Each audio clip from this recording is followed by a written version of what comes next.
People walk past a payday loan store in Oshawa, ONT, on May 13, 2017.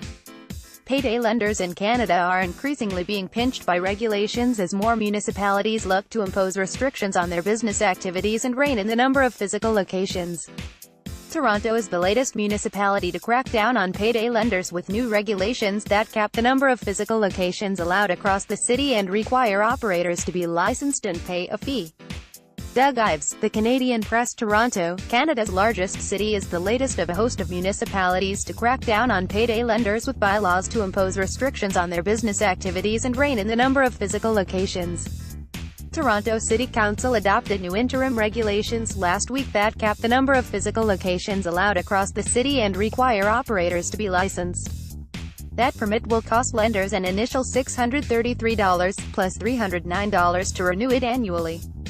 The number of payday licenses will be capped at 212, which matches the number of provincially licensed locations already operating in the city as of May 1, according to Toronto's Municipal Licensing and Standards Department.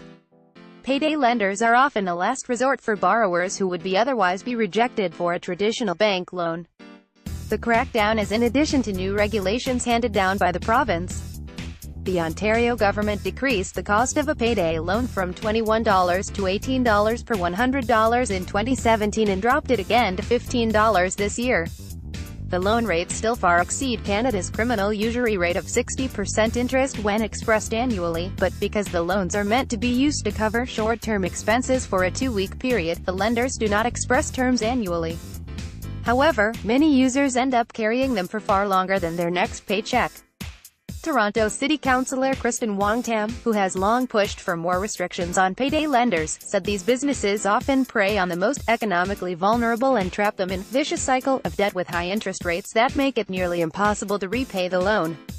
A licensing system will give municipal officials more control, she added. Ultimately, what we want to do is reduce the number of payday lenders and try to cap some of the rates so people cannot be a victim of predatory lending, she said.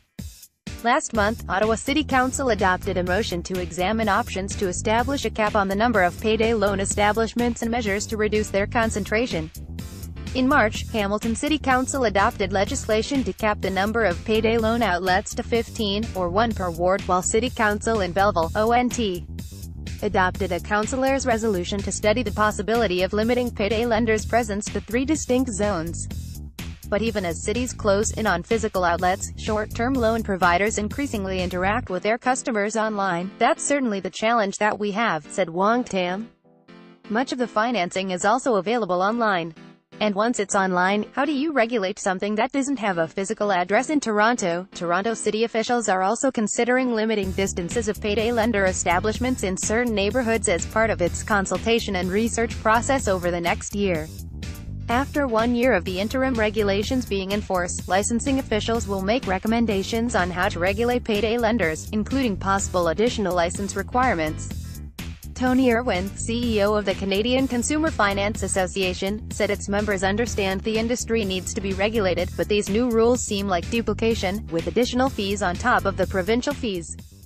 The additional regulations could lead to store closures and fewer options for those individuals who rely on payday loans, he said. What does that mean for the single mother who works 2 jobs but has a shortfall of income in a particular month and needs help? Where will she go? The need doesn't go away. Irwin said most consumers typically turn to their physical locations to access payday loans, but people who don't have access to a physical store will simply find another option online, such as an unlicensed, offshore lender out of the reach of Canadian law enforcement. The scant research available shows that individuals who have low incomes and live in poverty are more likely to go to brick-and-mortar stores for payday financing, as opposed to online, said Micheline Lafleche, the Vice President of Strategy, Research and Policy at United Way Toronto and New York Region.